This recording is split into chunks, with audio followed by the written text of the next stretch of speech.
Members of an indigenous youth leadership program called Protect Guam Waters delivered a nearly hour-long presentation on why the live fire training range currently under construction at Northwest Field poses a grave danger to the northern Guam lens aquifer that supplies more than 80% of the island's water. As indigenous Chamorros, we believe that the land and the ocean are quite literally our ancestors, and that we are obligated to care for them in the same way that we would care for our grandmother and our grandfather. The range footprint, or the area where the range is being constructed, is the process of being entirely cleared of vegetation, which serves as the natural filtration system for the aquifer.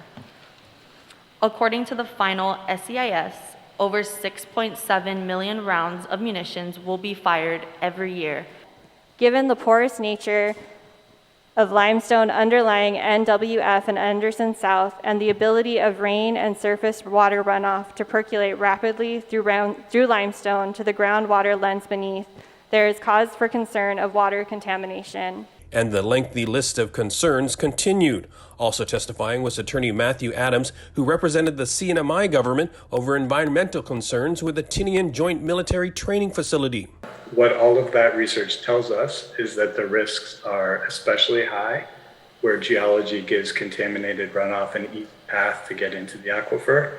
In those environments, contaminants that get picked up at the surface never get filtered out. It's just too risky from an environmental perspective to kick the can down the road in that way without any specific commitments.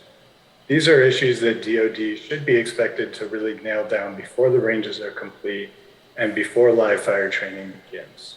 He said DoD admits that the northern lens aquifer is fragile, but doesn't fully address a 2012 U.S. EPA issue paper on what will happen if contamination is detected, what will be done, and by whom. Legislative Oversight Chair Talina Nelson says an informational hearing with the Navy is scheduled for May 10th. We welcome your recommendations and we welcome your ideas because we can't do this alone.